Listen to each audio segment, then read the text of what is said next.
Hello dear brothers and sisters. So welcome to Pothamizh. So போத்தமிழில் அழகு 7 Thirukkural. So இப்போ திருக்குறளில் அடுத்த ஒரு அதிகாரம், சரியா? ஸோ அடுத்த அதிகாரம் வந்து பார்த்தீங்கன்னா இது வரைக்கும் நம்ம இருந்தோமல் வரைக்கும் ஒரு 4 அதிகாரங்கள் பார்த்துட்டோம் இல்லையா? ஓகேவா? ஸோ இப்போ வந்து பார்த்தீங்கன்னா அடுத்த ஒரு அதிகாரம் நம்ம பார்க்க போகிறோம். போன கிளாஸ்லேயே சொல்லியிருப்பேன், என்னது அரண் வலியுறுத்தல் அப்படின்ற ஒரு அதிகாரத்தை தான் பார்க்க போகிறோம், சரியா? ஸோ வழக்கம் போல் வந்து பார்த்தீங்கன்னா அரண் வலியுறுத்தல் அதிகாரத்தில் எந்த திருக்குறள் வந்து எந்த திருக்குறள் வரைக்கும் பேசுவோம்? சிம்பிள். பாருங்க, இதில் பக்கத்தில் ஒரு பூச்சியத்தை போட்டுட்டோம் அப்படின்னா இதனுடைய கடைசி திருக்குறள் 40வது திருக்குறள்னு அர்த்தம். அப்போ 31ல் ஸ்டார்ட் ஆயிருக்குன்னு அர்த்தம், சரியா? ஸோ அப்போ 10 திருக்குறள் இல்லையா ஒரு அதிகாரத்துக்கு? அப்போ 31வது திருக்குறள் இருந்து 40வது திருக்குறளுக்கு இடைப்பட்ட திருக்குறள், இந்த திருக்குறள்கள் எல்லாமே அரண் வலியுறுத்தல் சொல்லக்கூடிய இந்த 4வது அதிகாரத்தை பற்றி பேசும், ஓகேவா? ஸோ அப்போ திருக்குறளில் இருக்கக்கூடிய 4வது அதிகாரம், 133 அதிகாரங்கள 4வது அதிகாரம் அரண் வலியுறுத்தல். இந்த அரண் வலியுறுத்தல் முப்பாலில் அறத்துப்பாலை சார்ந்தது, ஓகேவா? அறத்துப்பாலில் இருக்கக்கூடிய அது பொதுவாக திருக்குறளுடைய முதல் இயல் வந்து பார்த்தோன்னா பாயிரவியல். முதல் பாலம் வந்து பார்த்தோன்னா அறத்துப்பால் தான். இப்போ அறத்துப்பாலில் முதல் இயல்னு பார்க்கும்போது பாயிரவியல், ஓகேவா? அந்த பாயிரவியலை தான் அரண் வலியுறுத்தல் அப்படின்ற இந்த அதிகாரத்தில் அரண் வலியுறுத்தல், அது அரண் வலியுறுத்தலாம் அறம், ஓகேவா? அரண் செய்யுங்கப்பா அப்படின்னு சொல்லிட்டு வலியுறுத்துறது, ஓகேவா? ஸோ அப்போ மக்களாகிய நாம அறம்ன்றதை கடைபிடிக்கணும், அறம்ன்றதை செய்யணும் அப்படின்றது ஐயன் வள்ளுவர் ஒரு 10 திருக்குறள் மூலயமா நம்மளுக்கு சொல்லியிருக்காரு. அறம் செய்வது, அறம் செய்யறதுனால இருக்கக்கூடிய நன்மை எல்லாமே நம்மளுக்கு இந்த ஒரு குறள் மூலயமா சொல்றாரு. பார்க்கலாமா? ஓகேவா? ஸோ பார்த்துருவோம். ஒவ்வொரு திருக்குறளையும் வள்ளுவர் என்ன சொல்றான்றதை அழகாக கவனிச்சுக்கோங்க, சரியா? ஸோ அப்போ 31வது திருக்குறள் ஸ்டார்ட் பண்றோமா? பாருங்க, சிறப்பு ஈனும் செல்வமும் ஈனும் எது? அறம். ஸோ அறம் ஒருவனுடைய வாழ்க்கையில அவனுக்கு சிறப்புன்றது ஈனும்னா என்னது? தருதல்னு அர்த்தம். ஈனுதல் அப்படின்னா தருதல் அர்த்தம். ஒருவனுடைய வாழ்க்கையில ஒருத்தன் அறம் செய்யறான் அப்படின்னா அந்த அறம் அவனுக்கு அவனுடைய வாழ்க்கையில சிறப்பையும் தரும், செல்வமும் தரும், ஓகேவா? ஸோ அப்படிப்பட்ட அறத்தினை விட மேலான, அதான் அறத்தின் ஊங்குனா மேலானன்னு அர்த்தம், ஓகேவா? ஸோ அப்படிப்பட்ட அவன் செஞ்ச அந்த அறத்தினை விட மேலான ஒரு ஆக்கம், ஒரு நன்மைன்றது இருக்கா? கிடையாது, ஓகேவா? ஸோ பாருங்க, அறம் சிறப்பும் செல்வமும் தரும். ஆகையால் அறத்தை விட நம்முடைய உயிருக்கோ வாழ்க்கைக்கோ ஆக்கம் தரக்கூடிய இல்லை அதை விட மேலான ஒன்று இருக்கா அப்படின்னா கிடையாது. வேறு உண்டோ? இல்லை அப்படின்னு சொல்றாரு. அப்படின்னா அது கிடையாதுன்னு சொல்றாரு, ஓகேவா? ஸோ அப்போ ஈனும்னா தருதல், ஊங்கு அப்படின்னா மேலான, ஆக்கம்னா நன்மை, ஓகேவா? சார் ஆக்கம்னா பொன் பொருள் செல்வம் இதை தானே பார்த்து படிச்சிருப்போம், ஓகேவா? ஆக்கம்னா நன்மையா? நன்மை தான். சிம்பிளா பாருங்க, ஆக்கம்ன்றது பொன் பொருள் செல்வம். இப்போ உங்க பொன் பொருள் செல்வம்ன்றது உங்க வாழ்க்கையில உங்களுக்கு வந்து சேருது அப்படின்னா நீங்க இது நன்மைன்னு சொல்லுவீங்களா தீமைன்னு சொல்லுவீங்களா? நன்மை தானே சொல்லுவீங்க. ஆக்கம்னா நன்மை தானே. உங்க தாத்தா பாட்டியோ இல்லை அப்பா அம்மாவோ இல்லை உங்க இருக்க ஃபேமிலியில் இருக்கவங்களோ ஒரு 100 ரூபாய் 200 ரூபா உங்களுக்கு காசு தராங்க, ஓகேவா?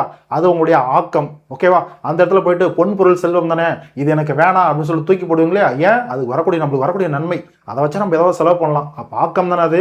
அப்போ ஆக்கம்ன்றது ஒரு நன்மை, ஓகேவா? ஸோ அப்போ அறத்தை விட மேலான ஒரு நன்மை, ஒரு ஆக்கம்ன்றது நம்மளுடைய வாழ்க்கையில இருக்கான கிடையாது. அப்போ எல்லாரும் அப்படிப்பட்ட மேலான ஒரு அறத்தை செய்யுங்க, அது உங்களுடைய வாழ்க்கையில சிறப்பையும் செல்வத்தையும் அது தரும் அப்படின்றதான் இந்த ஒரு குறள், ஓகேவா? பாருங்க, சிறப்பீனும் செல்வமும் ஈனும் அறத்தின் ஊங்கு ஆக்கம் எவனோ உயிருக்கு. அதை விட ஒரு மேலான, நம்முடைய உயிரை விட அதை விட ஒரு மேலான ஒரு அறம்ன்றது ஒரு பொருள்ன்றது நம்ம வாழ்க்கையில கிடையாது அப்படின்னு சொல்றாரு, ஓகேவா? அடுத்து பாருங்க, 32வது குறள். அறத்தின் ஊங்கு ஆக்கமும் இல்லை. இப்பதான் பார்த்தோம், அறத்தை விட மேலான ஒரு நன்மைன்றது நம்ம வாழ்க்கையில கிடையாது, ஓகேவா? அதனை மறத்தலின் ஊங்கு இல்லை கேடு.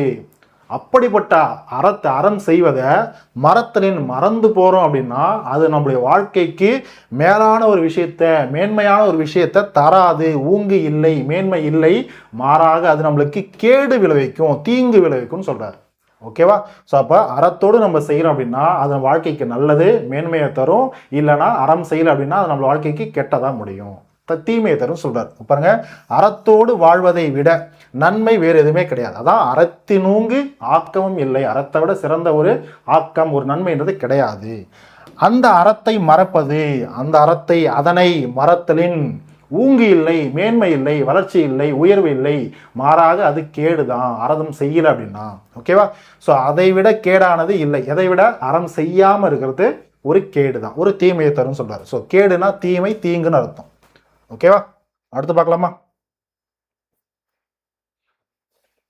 அடுத்து பாருங்க, உள்ளும் வகையான் அறவினை ஓவாதே செல்லும் வாய் எல்லாம் செயல். ஓகேவா?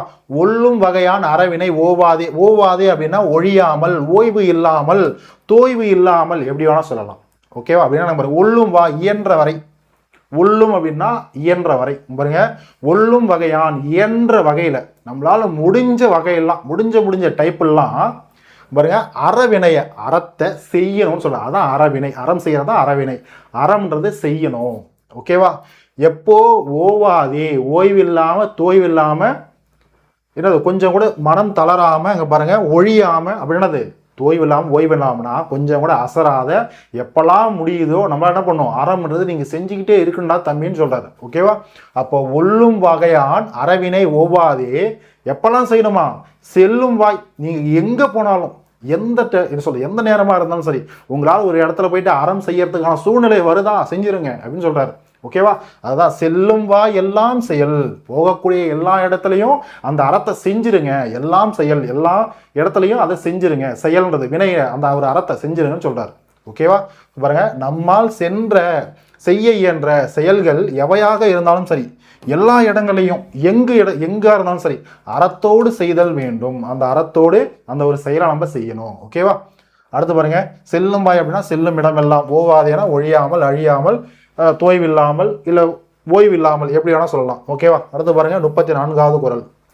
மனத்துக்கண் மாசலன் ஆதல். மனத்துக்கண், மனம்னா என்னது, உள்ளம். சரியா? உள்ளத்தின் அடிப்படையில், உள்ளத்தால மாசு இல்லாம ஆதல் அப்படின்றது எப்போ, அறம். ஓகேவா? அதுதான் அறம். ஒருத்தன் உள்ளத்தின் அடிப்படையில், உள்ள அளவுல மாசலாம இருக்கான் அப்படின்னா, மாசலாம் என்னது, குற்றம் செய்யாம இருக்கானா, அதுவே அவன் வாழ்க்கையில் அவன் செய்யக்கூடிய பெரிய அறம். ஓகேவா? ஓகேவா? அதான் என்ன சொல்றாரு, அனைத்தரன் ஆகுல நீர பிற அப்படின்னது, மற்ற எதுவா இருந்தாலும் சரி அதுக்கு ஈடாகாது அப்படின்னு சொல்றாரு. பாருங்க, உள்ளத்தில் குற்றம் இல்லாமல் இருப்பதுதான் சிறந்த அறம். அதான் மனத்துக்கண், ஒரு மனத்துக்கண் மாசுலன் ஆதல், அதான் சிறந்த அறம். மனதுல மாசு இல்லாம, குற்றம் இல்லாமல் ஆதல் இருக்கிறது தான் ஒரு சிறந்த அறம். மற்றவை எல்லாம் வெறும் ஆரவாரமே. மற்றது எல்லாமே அறம் கிடையாது, ஜஸ்ட் ஆரவாரம் தான். நான் அறம் செய்யறேன்னு சொல்லிக்க முடியாது, அது சும்மா நம்ம பேருக்கு வேணா சொல்லிக்கலாம், அதை செஞ்சு அதை செஞ்சுட்டு. ஓகேவா? உள்ளத்துல மாசு இல்லாம இருக்கிறது, குற்றம் இல்லாம ஒருத்தர் நடந்துக்கிறானாவே அதுவே ஒரு நல்ல அறம் தான். ஓகேவா? ஓகே, அதான் உள்ளம். மனம்னா உள்ளம், ஆதல் அப்படின்னா இடைச்சொல், ஆவதுன்னு அர்த்தம், மாசுனா குற்றம். ஓகே, அடுத்து பாருங்க, அழுக்காறு. இது நம்ம அடிக்கடி படுத்துப்பீங்க இல்லையா? ஸோ அழுக்காறு, அவா வெகுளி, அதாவது அவா ஒன்று, வெகுளி ஒன்று, இன்னா சொல், நான்கும், அதாவது நான்கும் இழுக்கா இயன்றது அறம். ஓகேவா? பாருங்க, இழுக்கா அப்படின்னா இல்லாமல். இந்த அழுக்காறு, அவா, வெகுளி, இன்னா சொல், இந்த நான்கும் இழுக்கான அது இல்லாமல், இதனாலும் இல்லாமல் இயன்றது, இதனாலும் இல்லாமல் இயன்றனது வாழ்வது, அதுதான் ஒருத்தனுடைய அறமே. ஓகேவா? பாருங்க, அழுக்காறுனா பொறாமை, அவா அப்படின்னா பேராசை, வெகுலினா சினம், இன்னா சொல்னா கடுஞ்சொற்கள், தீய சொற்கள். இந்த நான்கும் இல்லாம ஒருத்தன் வாழ்றான் அப்படின்னா அதுதான் சிறந்த வாழ்க்கை, அதுதான் அறம். ஓகேவா? ஆகிய நான்கும் இல்லாமல் வாழ்வதே அறமாகும். ஸோ அழுக்காறு, அவா, வெகுளி, இன்னாச்சொல் நான்கும் இழுக்கா இயன்றது, இது இல்லாமல் இயன்றது தான், இது இல்லாமல் வாழ்றது தான் அறம் அப்படின்னு சொல்றாரு. ஓகேவா? ஸோ இழுக்கா இயன்றது அறம். ஒரு அழுக்காறு அப்படின்னா பொறாமை, அதான் பொறை. சரி, பொறை கிடையாதுப்பா, பார்த்துக்கோங்க, இது தவறு. ஸோ பொறைனா பொறுமை, இது வராது. ஓகேவா? ஸோ அது டைப்பிங் மிஸ்டேக், பார்த்துக்கோங்க. அடுத்து பார்க்கலாமா? ஸோ இன்னா சொன்னா கடுஞ்சொற்கள், தீய சொற்கள், அவானா பேராசை, வெகுளினா சினம். ஓகேவா? ஓகே, அடுத்த குறள் பாருங்க, அன்று அறிவாம் என்னாது அறம் செய்க. அன்று அறிவாம், பிற்காலத்தில் அறம் செய்வோம். அன்று அறிவாம், இன்னைக்கு வேணாம், அன்று என்னைக்கா ஒரு நாள் செஞ்சுக்கலாம், அன்று செய்வோம் அப்படின்னு சொல்லுவோம் இல்லையா? அப்போ அன்று அறிவாம், அன்னைக்கு செஞ்சுக்கலாம், பிற்காலத்துல செஞ்சுக்கலாம் அப்படின்னு சொல்லிட்டு எண்ணாம, நினைக்காம அறம் செய்க. அப்ப என்னது, அப்படின்னு நினைக்காம எப்ப வேணாலும் அறம் செய்யலாம். ஓகேவா? பாருங்க, அன்று அறிவாம் என்னாது அறம் செய்க, மற்றது பொன்றும் கால் பொன்றா துணை. அப்போ காலம் அறியாம ஒருத்தன் அறம் செய்யறான் அப்படின்னா அதுதான் பார்த்தீங்கன்னா பொன்றா துணை. அதுதான் பாருங்க, அழியாது, பொன்றாவன அழியாது, அதுதான் அவனுக்கு அழியாத துணையா வந்து நிற்கும். அவன் செஞ்ச அறம் தான், காலம் கருதாத ஒருத்தன் செய்யக்கூடிய அறம் தான் அவனுடைய வாழ்க்கையில அழியாத நிலையை கொடுக்கும். ஓகேவா? அழியாத ஒரு துணையா அவனுக்கு நிற்கும். ஓகேவா? மற்றது எது செஞ்சாலும் பொன்றும் கால். ஓகேவா? பொன்றும் பொன்றா, பொன்றான அழியாத, பொன்றும்னா அழியும்னு அர்த்தம். மற்றதெல்லாம் அழிஞ்சு போயிடும், துணை இல்லாமல் போயிடும். ஆனால் அவன் செய்யக்கூடிய அறம் தான் அவனுக்கு பொன்றா அப்படின்றது துணையா வந்து நிற்கும். பொன்றா துணையா, அழியாத துணையா வந்து நிற்கும். ஓகேவா? அப்போ காலம் கருதாம பிற்காலத்துல செஞ்சுக்கலாம் அப்படின்னு சொல்லிட்டு எண்ணாம அறம் செய்யணும். அவ்வாறுங்க அன்று அறிவாம் எண்ணாது அறஞ்செய்க மற்றது பொன்றுங்கால் பொன்றா துணை. ஓகேவா? So simple. ஸோ அன்று அறிவாம் அப்படின்னா பிற்காலத்துல செய்வோம், எண்ணாது அப்படின்னா கருதாமல் அப்படின்னு சொல்லிட்டு நினைக்காமல் அப்படின்னு அர்த்தம். ஓகேவா? ஸோ பொன்றான அழியாத. ஓகே, அடுத்து பாருங்க, அறம்ன்றது கம்பேர் பண்ணக்கூடாது, எடை போடக்கூடாது. இதுதான் அறம் சொல்லிட்டு எடை போடக்கூடாதுன்னு சொல்றாரு. இதெல்லாம் செஞ்சுட்டு ஓகே இதெல்லாம் அறம் செஞ்சு அப்படின்னு சொல்லி எடை போடக்கூடாதுன்னு வள்ளுவர் சொல்றாரு. பாருங்க, அறத்தாறு இதுதான் வேண்டாம். ஓகேவா? அறத்தாறு இது என வேண்டாம், சிவிகை பொறுத்தானோடு ஊர்ந்தான் இடை. சிம்பிள், ஒண்ணுமே கிடையாது. பாருங்க, அறத்தாறு, அறம் ஆறு, அதான் அறத்தாறு. ஓகேவா? ஸோ ஆறுனா வழி. ஆறுனா சார் எண் 6 இருக்கு சார். ஓகே, அது இல்லாமல் ஆறுனா வழின்ற ஒரு பொருளும் இருக்கு இல்லையா? ஓகே, வழின்றதுக்கு என்ன பொருள்னா வழின்றதுக்கு பயன், ஒரு நன்மை. சார் பயனுக்கு என்ன சார் பொருள்? நன்மை. ஓகேவா? அப்போ பொதுவாக பயன் நன்மை தான் இங்கே அறம், அறத்தின் வழியாக கிடைக்கக்கூடிய ஒரு பயன். அப்போ அறத்தின் வழியாக கிடைக்கக்கூடிய ஒரு பயன், அறத்தின் வழியாக கிடைக்கக்கூடிய நன்மை இது என வேண்டாம், இதுதான் அப்படின்னு சொல்லிட்டு கம்பேர் பண்ணிடாதீங்க, ஒரு டிசிஷனுக்கு வந்துடாதீங்க. எப்போ? சிவிகை பொறுத்தானோடு. சிவிகைன்னு என்னது? பல்லக்கு. இங்கே பாருங்க, சிவிகைனா பல்லக்கு. ஒரு இடத்துல பல்லக்கு ஒரு பல்லக்கில் ஒருத்தனை தூக்கிட்டு வரான்னு வச்சுக்கோங்களேன், அந்த பல்லக்கில் ஒருத்தனை வச்சு தூக்கிட்டு போகிறவனுங்களுக்கும் அந்த பல்லக்கில் தூக்கிட்டு போகிறதுனால அந்த பல்லக்கில் போகிறவனுக்கு இடையில இதுதான்ப்பா அரண், இது இவன் செஞ்சதுனால இந்த அரண், இவன் உள்ள போறதுனால இவனுக்கு இந்த அரண் கிடைச்சிருக்கு அப்படின்னு சொல்லிட்டு கம்பேர் பண்ணிடாதீங்க. அதன் அடிப்படையில் அறத்தினுடைய நன்மை இதுதான், பயன் இதுதான் சொல்லிட்டு கம்பேர் பண்ணிடாதீங்கன்னு சொல்றாரு. ஓகேவா? ஓகே, அடுத்து பாருங்க, வீணால் படாமை நன்று ஆற்றின். வீணால் படாமை, வீணால் அப்படின்றது பாருங்க செய்யாத நாள், அறம் செய்யாத நாளே இல்லை. ஓகேவா? அப்படின்னு சொல்லிட்டு பாருங்க, அறம் செய்யாத, வீணால் அறம் செய்யாதன்னு அர்த்தம். வீணால் அப்படின்னா செய்யாத நாள், செய்யாத நாளே படாமை இல்லை. ஓகேவா? செய்யாத நாளே இல்லை என்று, செய்யாத நாளே இல்லை என்று எவன் ஒருவன் நன்று ஆற்றின். நன்றுனா அந்த இடத்துல எது? அறம். நன்றுனா அறத்தை குறிக்கும். பாருங்க, நன்றுனா அறத்தை குறிக்கும். அறம் செய்யாத நாளே இல்லை, அதான் வீணால் படாமை. நன்று அறம் செய்யாத நாளே இல்லைன்னு சொல்லிட்டு எவன் ஒருவன் தன்னுடைய வாழ்க்கையில நன்று அறத்தை ஆற்றின், அறத்தை செய்கிறானோ, ஓகேவா, அஃது ஒருவன், அவன் அந்த ஒரு அறம் தான் ஒருவனுடைய, அஃது ஒருவன் வாழ்நாள் வழியடைக்கும் கல். அதான் சார் வாழ்நாள் வழியடைக்கும் கல்.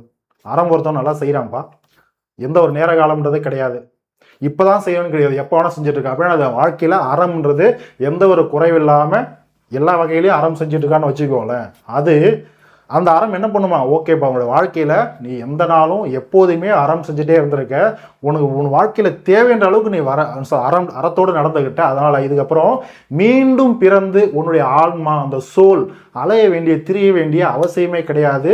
உன்னுடைய சோல் இதுக்கப்புறம் போய் ரெஸ்ட் எடுத்துக்கிட்டுன்னு சொல்லிட்டு மீண்டும் வந்து பிறந்து வரக்கூடிய அந்த பிறந்து வரும் இல்லையா, அந்த பிறந்து வரக்கூடிய வழி இருக்கு இல்லையா, அது நடக்கக்கூடிய நிகழ்வு, அதான் வழி.